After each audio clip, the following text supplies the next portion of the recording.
ba sax ay gendarmes yoo nga xamante ne blessé nañu alors étudiants yi nag bëggoon nañoo def cessez-le-feu yombal mbir mi waaye dafa mel ni li ñuy sàkk moom lañ leen nangul mooy que ni ñi nga xamante ne ñoo nekk les forces de défense et de sécurité ñu génn biir université alors loolu est-ce que du dérive boo nga xamante ni si mën na indi benn précédent dangereux. waaw aji xam nga Sénégal.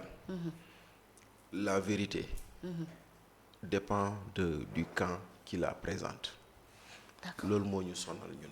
Sénégal nit ñi bëgguñoo wax dëgg dañuy bëgg a wax lu leen arrangé wala bëgg dégg lu leen neex.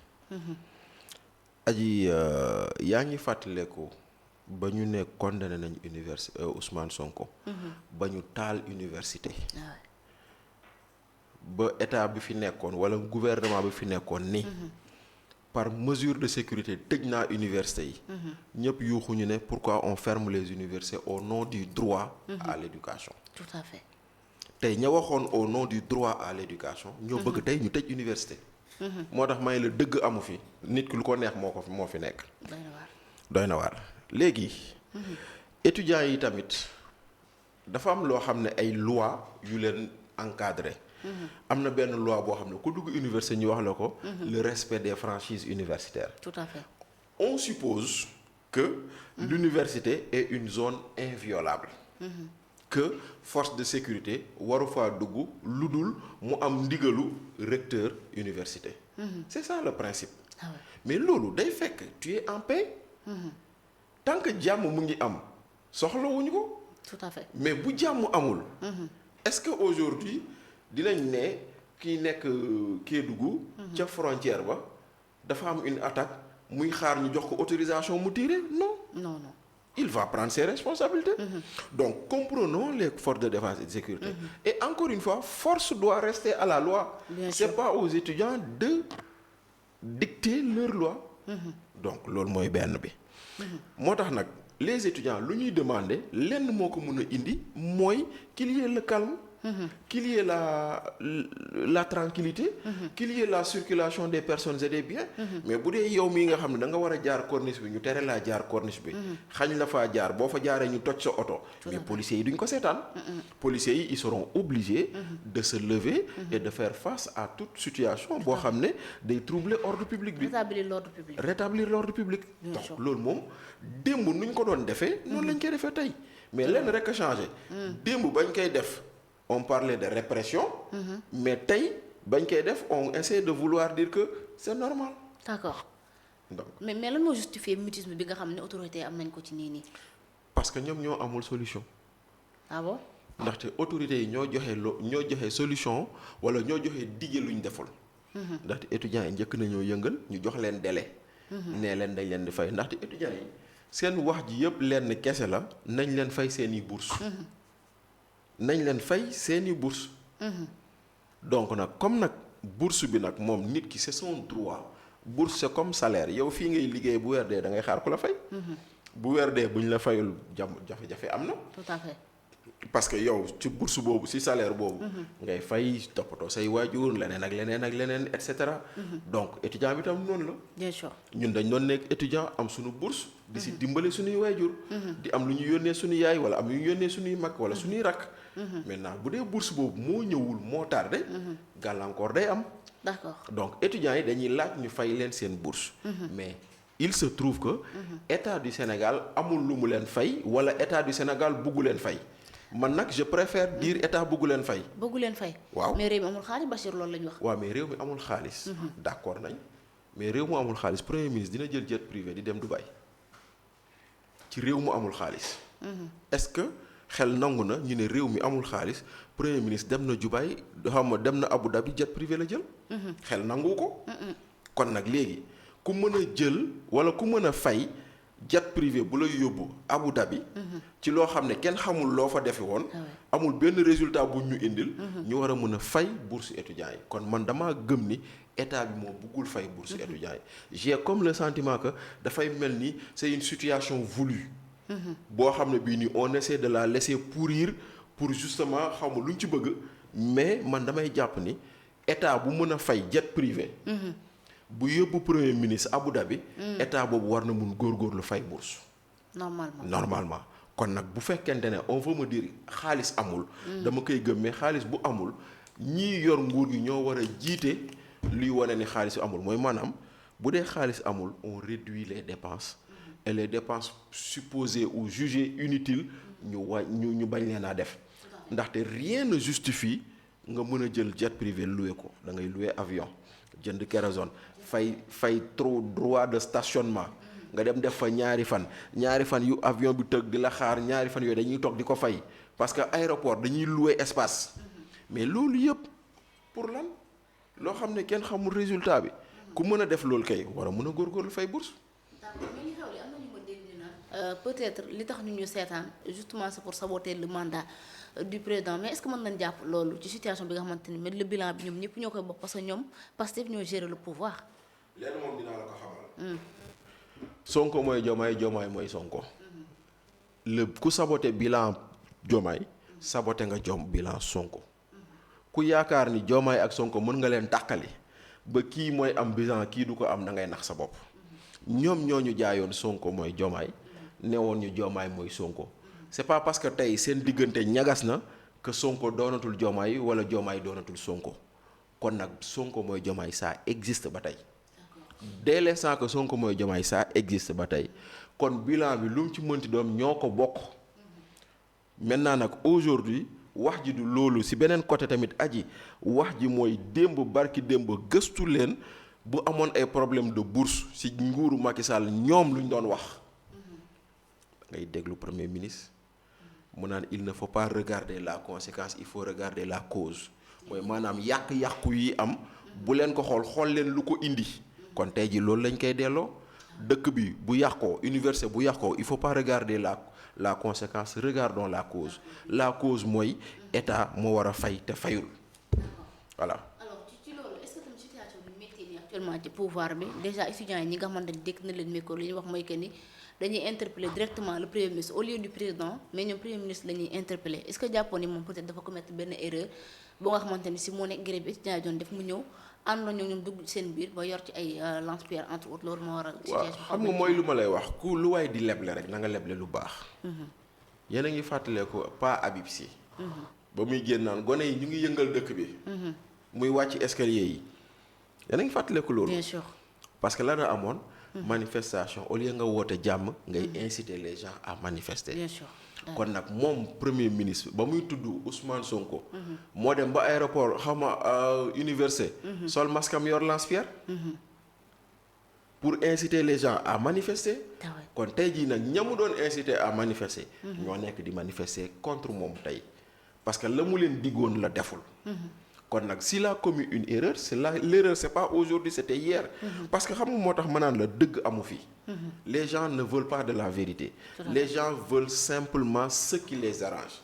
ndaxte au moment où ils disent l'université dañ ko war a tëj.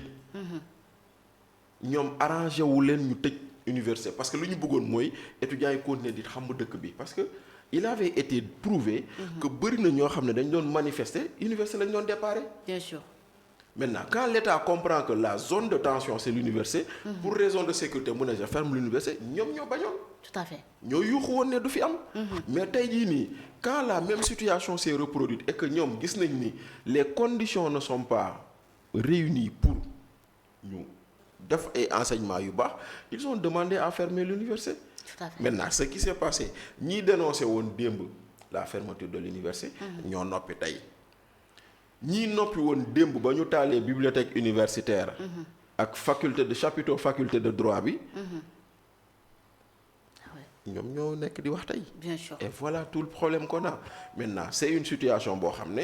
des fois j'ai envie de faire comme Abdou Nguer en disant étudiants yi li leen dal yéenewuma leen ko mais c'est bien fait pour vous parce que yéen a fi nekkoon doon soutenir un mensonge. bien sûr. parce que tout ce qui a été fait. comme dit sama benn xarit Elba c'est à partir d'un consensus autour du mensonge. moo ñu jural lii yëpp. ñu fi nekkoon doon nekk fi waxuñu dëgg mu am ñu leen doon jàppale si ñàkkum wax dëgg boobu noonu. ba xëy taal réew mi. tout à fait. kon nag loolu moo nekk ni tey maintenant ñoom ñi nga xam ne ñoo fi nekk tey. ñoo diggee woon démb ni bourse étudiant warul tardé. bien sûr ñoom ñoo ne woon étudiant. ku nekk jaar na si kon xam nañ lu bourse jëriñ bourse warul tardé kon bourse bi bu mu tardé dégg naa ministre Cheikh Diba. naan année bii nii fay nañ 104 milliards de bourse nañu fay 2000 milliards de bourse suñu yoon nekku ci. c'est pas le montant qui importe. tout à fait xam nga ce qui importe mooy la nga digaale nga def ko. la nga waxanteeg nit ñi nga matal ko. étudiants yi ak travailleurs yi fonctionnaires yi. ak enseignants yi. ak militaire la ñu war a doole dugal ci benn catégorie xam nga mooy ban catégorie. ñoo xam ne bu weer deewee seen ay payoor priorité lay doon. parce que nu ñu jëlee salaire fonctionnaire yi def ko priorité ni ñu jël bourse étudiants yi defee ko noonu priorité. bien sûr bu boobaa mooy waral bu weer deewee kenn du am retard. non non non alors sur ce gis nañ fi sortie boo nga xamante ni si ñenn ci ay députés Pastef ñoo ko def mu nekk ñaari députés Pastef. ñu jàpp ni li nga xamante ni moo nekk bourse ci kenn jàpp nañu ko war a supprimer parce que état mënut a yoral xale bi njàngam primaire ba université mu yor ko keneen ki jàpp ne aussi dañu ko daal di war a réformer parce que comme Canada la jàngee amul benn nguur boo nga xamante ni si mu ngi teel ay étudiants li nga xamante moo nekk ay bourse wala di leen digg di leen fay est-ce que Sénégal réew mel ni war nañu ko comparer ak yeneen dëkk yi nga xamante ni fii ñu ci ëpp ci ñun étudiants yi amuñu beneen revenu peut-être revenu familial lu seen ay bourse en plus ñu ci ëpp ci ñoom dañuy jóge Ziguinchor ñu orienté te Dakar amuñu famille amuñu fi kenn ko nga xamante ni si moo leen di jàppale. Abi xam nga ma naan Abi sax aji xam nga yow xëy na doo séeréer mais dinaa tooñ séeréer yi tuuti ndaxte dafa am benn séeréer boo xam ne da doon liggéey femme de ménage ci benn hôpital léegi nag mu am benn chambre foofu noonu au service réanimation chambre 13 ñu constaté ni chaque jour saa yu ñu xëyee à 7h25 que ne ci chambre bi rek day faatu ñu koy def ba ñoom ñu jaaxle xamuñu lan la 7h25 rek le malade en réanimation à la chambre 13 est décédé muy dem ba finalement ñu ne léegi ka leen ñu xool xam nga rek les gens avec la superstition ñu naan néeg bi ko fi dugg des affaires yooyu noonu ñu ne léegi on va mettre des caméras dans la chambre pour voir qu'est-ce qui se passe quand ils ont mis les caméras ils ont rendu compte que ndekete la femme de ménage séeréer bu egsee 7h25 day débranché fil bu mu njëkk jot rek nee na pour charger téléphone am mu branché téléphone am ndeke saa yu débranché appareil réanimation bi la débranché nit ki de doy na waar xam nga lan la lay won moo tax ku jàpp ni éducation ça coûte cher lu Mandela waxoon laa lay waxaat si vous estimez que l'éducation coûte cher xam nga lan la ci teg essayez l'ignorance ku yaakaar ni la ngay dugal ci alal ci réew ci pour sa ay doom jàng da nga yaakaar ni dafa cher rek bañ leen a jàngal nga xool kon la lay dal mooy gën a doon musiba boo ci dugaloon xaalis kon nag soxna si nga xam ne Canada la jàngee aji yow munoo jàngee Canada man munuma jàngee Canada man sama baay munumaa fayal ma dem Canada man ba ma ci tolloo am bac sama baay munuma woon fayal ma dem jàngi bitim réew université Dakar laa jàngee keneen ak keneen noonu kon ñi nga xam ne seen baay moo leen permettre woon ñu mën a dem jàngi bitim réew ñooñu bëgg ne yéen ñi di jàng Ndakaaru ak Sénégal bourse yu ñu leen di jox jaru ko parce que wax ji loolu lay tekki moom baayam mën na ko fayal mu dem jàngi Canada mais ñun suñuy baay mënuñ ñu fayal te suñuy baay di cotiser ci état ndaxte suñu baay day fay impôt ndaxte tey jii nii bu dee sama papa buuju maan la woon di dem mbëbës di foraatu foofu di ñëw di jël ferraille bi di ko jaayaat di jël ferraille boobu xaalisu ferraille boobu mu jaayaat korkoral jënd si ceeb jënd si diw fayal ñu ñuy jàng jënd si kaye la muy def noonu am na impôt bu siy jógee buy delluwaat ci état sama papa yor kër am abonnement Sénélec di fay courant saa yu fayee courant ñu fayeeku ko TVA boo xam ne état moo koy jël sama papa yor facture ndox boo xam ne saa yu ñëwee ñu fayee ko si TVA état di ko jël après ñu mu newaat également sama papa mooy fay camion bii di romb ci buntu kër gi ndaxte TOM taxe d'enlèvement des ordures ménagères taxe la boo xam ne ci facture ndox bi la nekk loolu nga koy fay léegi nag ñun suñu papa di cotiser ci état pour lamp yi tàkk pour salaire yi ñu fay leen pour état bi mën a dem pour suñu premier ministre mën a louer jet privé ñu ne léegi nag ñun doom yooyu noonu nga xam ne suñu papa cotiser na ñun état amuñu lum ñu warul loolu la wax ji di tekki da lay won simplement le niveau de conscience de ce député et ce niveau de conscience des députés de Pastef mooy maanaam daray soxlay sénégalais ñoru leen seen soxlay bopp moo leen ñor moom mii di wax loolu bu weer deewee am na salaire am na passeport diplomatique am na 500 litres carburant am na 1 million bu tegu ci salaire am comme indemnité de transport kon kooku noonu avantage yooyu yëpp am na ko toog ci téye ko ba pare nee na kañuy fay 40 000 francs daa bëri kañuy fay 40 000 francs daa bëri te moom salaire am 1 million 300 1 million d'indemnité de carburant 500 litres de carburant boo dajalee loolu yëpp presque am na 2 millions 500 wala 3 millions boo xam ne daanaka moom ci salaire am la jëm nee na ka ñuy jox 40 000 francs loolu daa bëri te loolu dañ kaa war a dagg. waaw ñu ne nag te kooku noonu ñuy tere mu am 40 000 francs kooku war a toog suba ëllëg war a doon président war a doon premier ministre war a doon chef d'entreprise war a doon leneen kon nag ku am xel dëgg du jàppale kenn ci loolu ñu bëgg moo taxit moom mi ko waxoon ba nit ñi dalee ci kawam dégg naa mu ne génnaat naa ci mais du tere nag waxu penc la te dañ ko waxee foo xam ne dañ koy bind bien sûr ndaxte Assemblée nationale les sessions là c'est enregistré l'histoire retiendra que sous le mandat de Pastef am na ay députés yu ne nañu dagg bourse étudiants yi là c'est grave te nag ñoom étudiants yooyu ngeen xam leen ci naka la ñu sonnee woon ci waa Pastef te dalay won ni après étudiants yooyu noonu du ambulants yi gis ngeen leen bien sûr ñu leen di ramasser fu nekk te ana ambulants yi du ñu doon takk bracelet Pastef yi ana borom jakartamaan yi dégg nga leen ñuy wax naan bañ daan taal réew mi ñun ñoo doon dem jëndi essence ñu koy manque di defar cocktail molotov ana ñu ñoom tamit kon nag lii mooy Pastef ñi àndoon ak ñoom fal leen dañ leen a fal sur la base d'un idéal inexistant sur la base d'une tromperie d'accord xam nga lu tax ma ne c'est une tromperie dañ leen a jaay projet bu amul le projet n'existe pas c'est une escroquerie c'est parce que c'est une escroquerie amuñu solution tey jii bu ñu toogee nii du li leen ñu waxoon kon nag gisuñu loolu maintenant dañ ñoo ne projet bi am na mënuñoo indi projet bi dañoo mujj dem fay Victor 2 milliards xaw ma pour mu defal leen seen Sénégal 2050 bi ana seen projet kon ana lañ ñu jaayoon ana lañ ñu waxoon gisuñu ko maintenant nag léegi nag ñoom comme toog nañ seen ay avantages lañ bëgg a continuer di wéyal ñu jàpp ni kenn waru see am et malheureusement alors une dernière question bala ñu jeexal situation UCAD bi est-ce que tamit jàppoon ni Bachir mauvaise communication bi nga xamante ni si ñoom def nañ ko mu nekk seen ay député moo waral situation bi gën a aggravé wu parce que étudiants yi suba ba léegi doon ñoo mer ba instant bi sax maa ngi dégg am na benn étudiant ma envoyé message ni ma il paraît que policiers yi dañuy waajal benn plan justement pour déloger gars yi par force. xamuma ndax dinañ waajal ñu déloger leen par force mais bu fekkente ne pour raison de sécurité. dem nañ ba ñii nekk campus mënatuñ fa nekk. on demandera à l'État de fermer le campus man bopp. fermer le campus. ah oui am na fi. mais ñu fay bourse yi moo gën ñu fay. waaw déedéet fermer campus ñu dem tëdd seen kër mais fay bourse yi benn loolu obligation la. parce que fay bourse yi bokkul ak sécurité bi. les bourses on doit les payer et obligatoirement. te état war na góorgóorlu fay bourse yi. xam nga nag tey jii nii lan moo leen jural jafe-jafe fay bourse yi. xam nga lan la. dinañ ci ñëw léegi dette cachée moo leen jural jafe-jafe boobu. oui xam nga na la leen ko juralee. ci jamonoy Macky Sall la. bu ñu tollaan fii. mu jafe. ñu am problème xaalis war a fay. état bi day tourner ci banque bi ne ko fayal ñu après ñu fay la. waaw mais ñoom fayal ñu après ñu fay la boobu loolu lañ tuddee dette cachée. kon léegi ñoom ñi ne lii dette cachée baaxul ñemewuñu koo def tey. non. kon nag voilà moo tax quelque part moo tax mënal la ngeen tuddee woon dette cachée.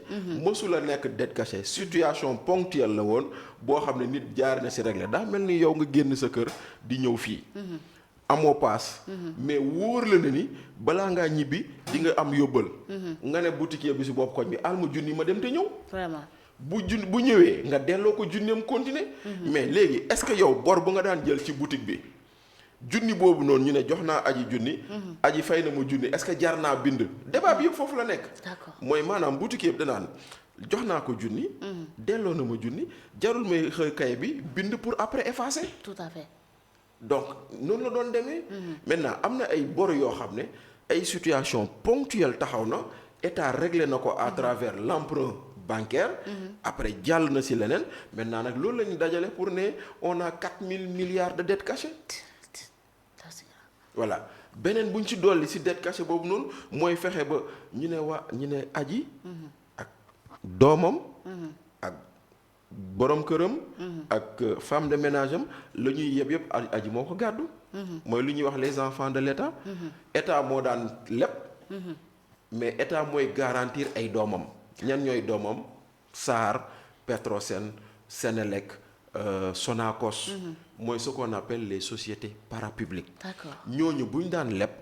dañuy dem lebali seen bopp mais bu ñuy dem dañuy yóbbaale garantie État. daa mel ni yow ak sa yaay ci banque bu ci koñ bi. soxla na leb nga jël sa bulletin de salaire jox ko mu dem leb. mais du yaa leb yow garantie rek nga. tant que sa yaay mu ngi mën a fay. kenn du la woo ne la aji kaay fay. mais bis bu ñu demee ba sa yaay mënatul fay. lañ lay soog a woo yow. tout à fait donc nag léegi nag ñoom nee nañ. la ñu leb ca banque locale ba. te sa yaay leboon ko yow loolu sa bor la. loolu moo waral suñu taux d'endettement yokk ba tollu fii nii. donc voilà maintenant situation yooyu tax na léegi da ngay bëgg a soxla xaalis banque yi duñu la mën a lebal. donc nous sommes en train de vivre les conséquences de la dette cachée avec les étudiants. tout à fait merci beaucoup alors dette cachée boobu dinañ ci ñëw mais.